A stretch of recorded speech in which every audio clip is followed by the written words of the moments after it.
नहमदुहु व नुसल्ली अला रसूलिहिल करीम अम्मा बाद फ़अऊज़ु बिल्लाहि मिनश शैतानिर रजीम बिस्मिल्लाहिर रहमानिर रहीम। मेरे भाइयों और बहनों, जिंदगी में अक्सर हम ये सवाल करते हैं, मेरी हालत क्यों नहीं बदल रही। मैं दुआ भी कर रहा हूँ फिर भी हालात वही है। कोई रोजगार से परेशान है, कोई रिश्तों में टूटा हुआ है, कोई गुनाहों से निकलना चाहता है मगर हिम्मत नहीं हो रही। ऐसे वक्त में कुरान हमें एक बुनियादी उसूल समझाता है, हालात अल्लाह बदलता है लेकिन एक शर्त के साथ। आज की आयत हमें सिखाती है कि तब्दीली का आगाज कहाँ से होता है। रब्त सूरत अर-राद में अल्लाह अपनी कुदरत, निजाम और फैसलों का जिक्र फरमाता है।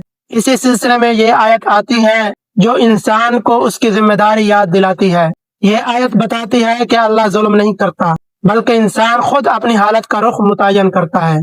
तो आइए शुरू करते हैं। आयत मुलाहिजा कीजिए।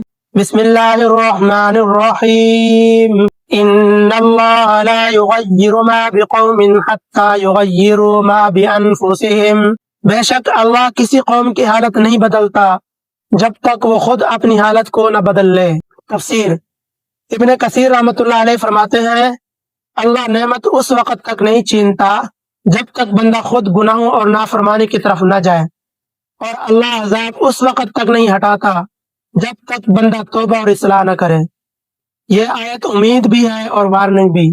और तफसीर तबरी के अंदर लिखते हैं कि मा बि अनफुसिहिम से मुराद नियत, सोच, अमाल और रास्ता है। यानी तब्दीली सिर्फ अल्फाज से नहीं बल्कि दिल और अमल से आती है। और मारिफुल कुरान के अंदर मुफ्ती शफी रहमतुल्लाह अलैह लिखते हैं, ये आयत उम्मतों के उरूज और ज़वाल का कानून है। कौमें तब बिगड़ती हैं जब अखलाक और ईमान बिगड़ता है, और तब संभलती हैं जब अंदर से इस्लाह आती है। अक्सर हम चाहते हैं रिज़्क़ बदल जाए, रिश्ते ठीक हो जाएं, दिल को सुकून मिल जाए, लेकिन हम खुद नमाज में सुस्ती, गुनाहों से समझौता, शुक्र की कमी, सब्र की कमी, ये सब छोड़ना नहीं चाहते। तब्दीली कहाँ से शुरू करें? कुरान कहता है अपने दिल को बदलें, नीयत दुरुस्त करें, एक गुनाह छोड़ें, एक नमाज संवारें, एक अच्छा अमल पकड़ें।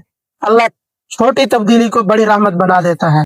अमली मिसाल, एक शख्स कहता था मेरी जिंदगी नहीं बदल रही। उसने सिर्फ फजर की नमाज दुरुस्त की और रोज इस्तिग़फ़ार शुरू किया। कुछ महीनों में सोच बदली, दिल हल्का हुआ और रास्ते खुलते चले गए। अमली सबक, नंबर 1, तब्दीली का इंतजार मत करें, आगाज करें। नंबर 2, अल्लाह दिल देखता है। नंबर 3, अमल के बगैर दुआ अधूरी है। नंबर 4, अल्लाह सच्चे बदलने वालों के साथ है। तो खुलासा यह है, यह आयत हमें सिखाती है अल्लाह जालिम नहीं, हम खुद अपनी हालत के जिम्मेदार हैं। जब दिल बदलता है तो हालात खुद बदल जाते हैं। आखिर में यही गुजारिश है कि जो कुछ का अल्लाह सबसे पहले तो मुझे इस पर अमल करने की तौफीक अता फरमाए और आप सबको भी अमल करने की तौफीक अता फरमाए।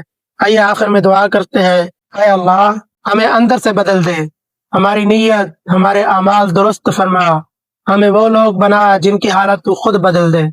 आमीन या रब्बल आलमीन। अगर ये आयत आपके दिल को लगी है तो इसे अपनी जिंदगी में उतारें।